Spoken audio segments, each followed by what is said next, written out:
नमस्कार, time to cook चॅनलवरती आपल्या सर्वांचे मनपूर्वक स्वागत आहे। आज आपण बनवणार आहोत अंडा करी। सर्वप्रथम मी इथे 6 अंडी उकडून सोलून घेतलेली आहे आणि त्याला काटे चमच्याच्या साहाय्याने असे छिद्र पाडून घ्यायचे आहेत। आपण आता सर्व अंड्यांना मी अशा प्रकारे छिद्र पाडून घेतलेली आहे। आता आपल्याला त्यामध्ये एक पाव चमचा मीठ, पाव चमचा हळद पावडर, अर्धा चमचा लाल मिरची पावडर असं आपल्याला हे टाकून असं मिक्स करून घ्यायचं आहे। पूर्ण अंड्याला असं कोट होईल या प्रकारे आपण त्याला मिक्स करून घेऊया अशा पद्धतीने। आता गॅसवरती मी कढई गरम करायला ठेवलेली आहे। त्यामध्ये आपण एक चमचा खसखस, एक चमचा पांढरी तीळ आणि एक चमचा मगजबी, 2 चमचे फुटाण्याची डाळ हे असं आपण भाजून घेणार आहोत। आता हे भाजून झालेले आहे ते मिक्सरच्या भांड्यात मी काढून घेते आहे आणि आपल्याला हे मिक्सरमध्ये बारीक करून घ्यायचं आहे। अशा पद्धतीने ह्याची पावडर तयार करायची आहे। एकदम बारीक पावडर तयार झालेली आहे। आता कढईमध्ये थोडंसं तेल मी घेतलेलं आहे, त्यावरती आपल्याला उभा चिरलेला कांदा भाजून घ्यायचा आहे। लालसर गुलाबी कलर येईपर्यंत आपण भाजून घेणार आहोत। त्यामध्येच आपण खोबरं टाकायचं आहे।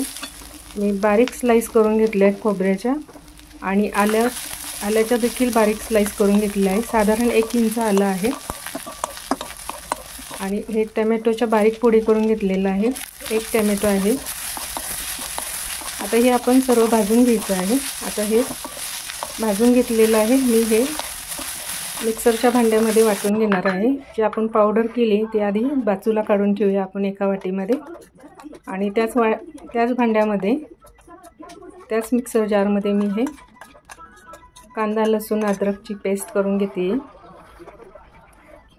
तर ह्यामध्ये हे मिश्रण गार झाल्यावरती आपण वाटून घेणार आहोत। मिश्रण गार झालेलं आहे आणि हे मी अशा प्रकारे बारीक वाटून घेतलेलं आहे, तुम्ही बघू शकता। आता आपण कढईमध्ये तेल टाकायचं आहे। 1 पळी साधारण मी इथे तेल घेतलेलं आहे।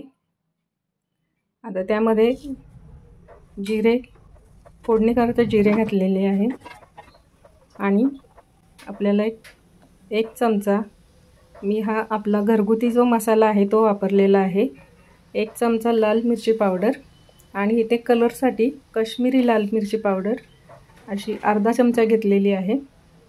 आणि आता हे आपण असं तेलामध्ये थोडंसं भाजून घेऊया आणि जो आपण मिक्सरला वाटलेला मसाला आहे तो मसाला यामध्ये आता आपल्याला परतून घ्यायचा आहे व्यवस्थित। हे असं तेल सुटेपर्यंत आपण हा परतणार आहोत। पाणी टाकून घ्यायचं आहे थोडं, म्हणजे जळणार नाही आणि चांगलं तेल सुटेपर्यंत आपल्याला हे 5 ते 10 मिनिटं चांगलं परतून घ्यायचं आहे। या पद्धतीने ते तेल सुटलेलं आहे, तुम्ही बघू शकता। आता जे आपण खसखस, पांढरे तीळ आणि फुटाण्याची डाळ यांची पावडर केलेली आहे ते देखील टाकून घेतलेली आहे। ही आपण भाजून घेऊया। थोडंसं पाणी घालूया म्हणजे खाली लागणार नाही, मसाले आपले जळणार नाही। या पद्धतीने अजून थोडं पाणी घालते मी या प्रकारे आणि भाजून घेऊया व्यवस्थित। या पद्धतीने चांगलं भाजून घ्यायचं आहे आपल्याला 5 ते 10 मिनिटं। थोडंसं तेल घालते मी अजून,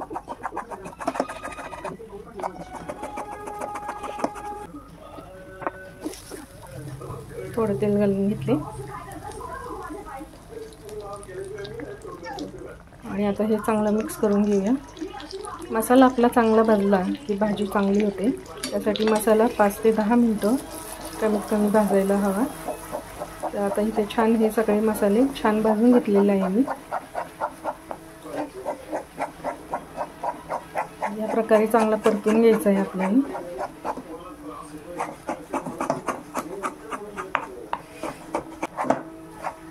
अशा प्रकारे मी सतत हलवून हा मसाला चांगला परतून घेतलेला आहे। खाली जळू द्यायचा नाही आपल्याला। आणि आता ह्यामध्ये आपण पाणी घालून घेणार आहोत.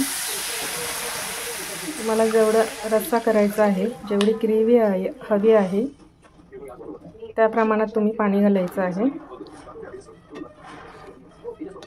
साधारण मी ह्याच्यामध्ये 2 ग्लास पाणी घातलेलं आहे आणि त्याला चांगली उकळी येऊ द्यायची आहे.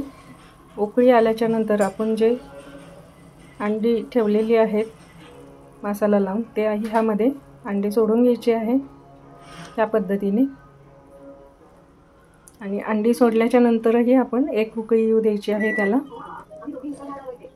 चांगली 5 ते 10 मिनिटं मंद गॅसवरती उकळी येऊ द्यायची आहे. कलर छान आलेला आहे भाजीला आपल्या, खूपच छान आलेला आहे कलर, तुम्ही बघू शकता. भाजी चवीला सुद्धा खूप छान झालेली आहे. आता आपण गार्निशिंगसाठी इथे कोथिंबीर टाकायची आहे आणि आता 5 मिनिटं हे मी एक उकळी येऊ देणार आहे मंद गॅसवरती. आता 5 मिनिटं झालेली आहे उकळी येऊन आणि आपली अंडा करी तयार झालेली आहे. आता ही भाजी आपण सर्व करून घेऊया.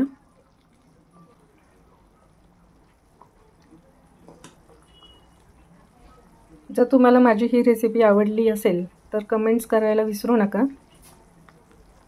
पुन्हा भेटूया अशाच एका नवीन रेसिपी बरोबर. धन्यवाद.